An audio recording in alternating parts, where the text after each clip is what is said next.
उन्होंने कहा था कि जंगल में या तो शेर रहता है या वन गुज्जर रहता है। तो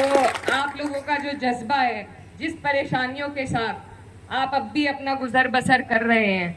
आपकी हिम्मत को मैं सलाम करती हूँ और आपकी परेशानियों को अपने दिल में यहाँ से ले जाकर मैं आपसे वादा करती हूँ कि अब जब संसद का सत्र होगा तो आपकी ये आवाज आपको संसद में जरूर सुनने को मिलेगी। साथ ही में जैसे रोमा मैम बता रही थी कि जिस तरीके से मणिपुर में इन्होंने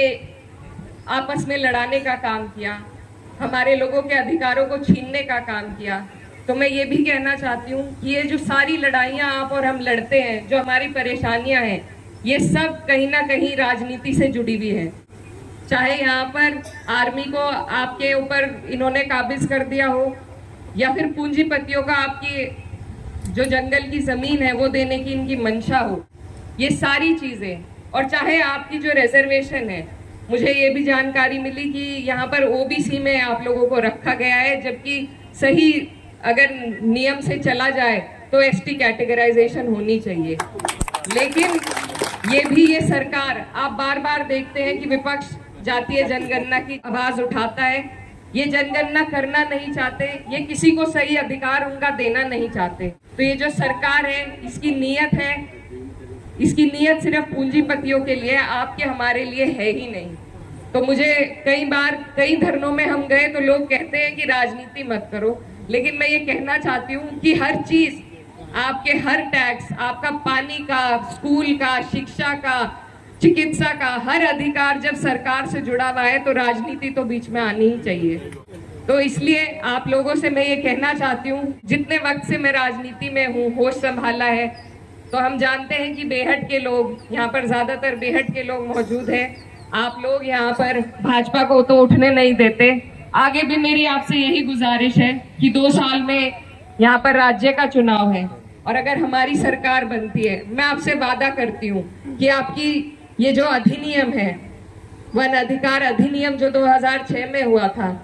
इसको लागू कराने का काम आज नहीं तो 2 साल बाद, अगर आपने हिम्मत दी, ताकत दी, तो हम इसे कराने का काम करेंगे। और उससे पहले संसद में चाहे मंत्रियों से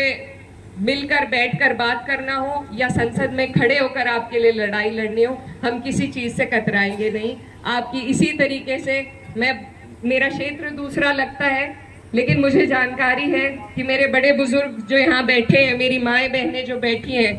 मेरे लिए यहाँ से उन्होंने दुआ करी, और जैसे आपने दूर बैठे मेरे लिए दुआ करी, ऐसे ही दूर बैठे आपकी फिक्र मेरे दिल में है। तो इंशाल्लाह मैं आपसे वादा करती हूँ कि वन अधिकार न सिर्फ वन गुज्जरों के, पर जितने भी 36 कौम जो यहाँ पर हमारी मौजूद है, सभी के अधिकारों को लड़ने का, सभी को एसटी कैटेगराइजेशन मिले, आपका वन अधिकार अधिनियम 2006 लागू हो, ये दोनों काम हम पुरजोर तरीके से उठाने का काम करेंगे। और मैं मुन्नी लाल जी को कहना चाहती हूँ कि मैं क्योंकि नई हूँ और इमरान मसूद साहब पुराने हैं, उनको जानकारी ज्यादा है, लेकिन मैं आपके साथ बैठना चाहूंगी, घंटा 2 घंटा 3 घंटा, आप मुझे तफसील के साथ सारी समस्याओं से अवगत कराएं और मैं पूरी कोशिश करूंगी कि जिस तरीके से आप बताएंगे उसी ईमानदारी के साथ मैं भी आपकी लड़ाई लड़ूं। बहुत आपने मुझे यहाँ बुलाया, मैं जो बहुत तलबगार हूँ, तो इसी तरह आप हमारी हिम्मत बनिए, हम आपकी ताकत बनने का काम करेंगे। इसी तरह ये कारवां आगे बढ़ेगा। तो आपसे मैं इजाजत लेना चाहती हूँ। बहुत बहुत शुक्रिया। धन्यवाद।